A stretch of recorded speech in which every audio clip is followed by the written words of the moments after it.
Voilà, Copenhague qui va donc se transformer aujourd'hui, on vient de le voir, en forteresse. Ce sommet qui démarre et qui va mobiliser des moyens de sécurité sans précédent. Après cette série donc de survols de drones mystérieux ces derniers jours. On va en parler avec vous, Mélina Huet. Bonjour. Bonjour Elisabeth. Pourquoi le Danemark déjà est-il particulièrement visé? Alors déjà, vous l'avez dit, incursion mystérieuse, c'est le mot ces dernières semaines, ces derniers jours en particulier. Les chiffres parlent d'eux-mêmes. Le 22 septembre, aéroport de Copenhague fermé plusieurs heures à cause de survols de drones. Vous le voyez sur cette carte, tous les endroits qui ont été atteints par ces incursions. 24 septembre, Rebelote, aéroport d'Aalborg dans le nord, qui ferme suite à des survols durant la nuit. Le même jour, 3 autres aéroports du sud sont touchés.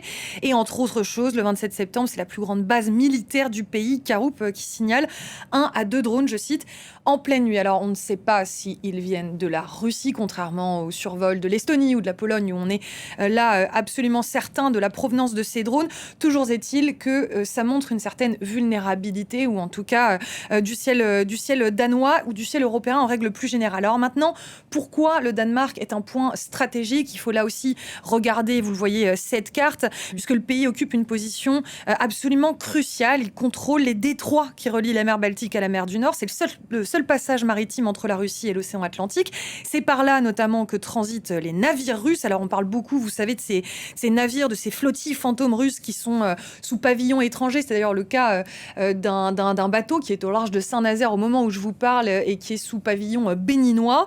Mais il n'y a pas que ces bateaux, il y a également tous ces câbles sous-marins, ces gazoducs qui relient l'Europe du Nord. Donc vous voyez sur cette carte, il est très clair que le Danemark est un endroit stratégique. Ça ne se passe pas, c'est pas pour rien que ça se passe aussi ce sommet au Danemark en ce moment. Voilà, le Danemark qui est aussi un allié majeur de l'Ukraine aujourd'hui. Absolument, le pays avait promis plus de 1,5 milliard de dollars d'aide militaire seulement pour 2025 à l'Ukraine.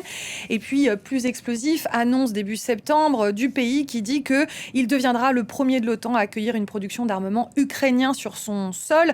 C'est l'entreprise ukrainienne Firepoint qui fabrique le missile de croisière Flamingo, alors, qui est un missile capable de frapper à longue portée, qui va installer une usine de combustible pour missiles près d'une base F-35 danoise, une base d'ailleurs qui a aussi été survolée par des drones. Et la production doit démarrer le 1er octobre. Pour Moscou, c'est une ligne rouge qui est franchie.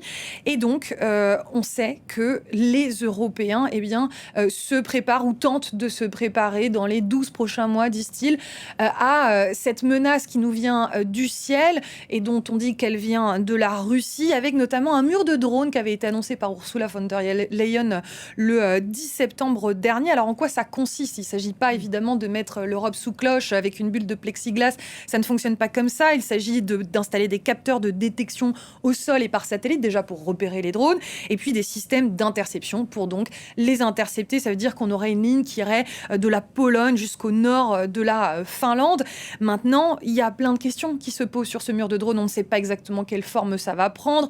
On ne sait pas qui va le financer. C'est des coûts astronomiques. Qui va payer? Et surtout, où est-ce qu'on alloue toutes ces ressources? Il y avait un général qui disait abattre un drone avec un système de défense antiaérien, c'est comme abattre un pigeon avec un canon. Évidemment que ça coûte extrêmement cher, donc il faut trouver des solutions alternatives. D'ailleurs, c'est pour ça que l'Ukraine est présente pour ce sommet, pour donner un retour d'expérience.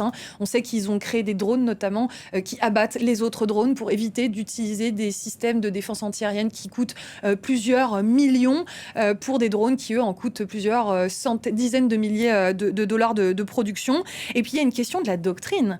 C'est-à-dire, quid de cette réponse qui est censée être rapide et coordonnée à ces incursions lorsqu'il y a un survol de drones en Europe, l'Europe qui n'est officiellement pas en guerre ouverte avec la Russie. Et puis, il y a une question de gradation. Ce n'est pas la même chose d'avoir un drone qui tente de regarder un petit peu de la part de la Russie où sont les limites de l'Union européenne ou de l'Europe en règle générale. Est-ce que c'est un drone qui est équipé d'armement? Est-ce que c'est un drone de repérage? Est-ce que c'est un drone qui fait du renseignement? Voilà, toutes ces questions-là, elles se posent.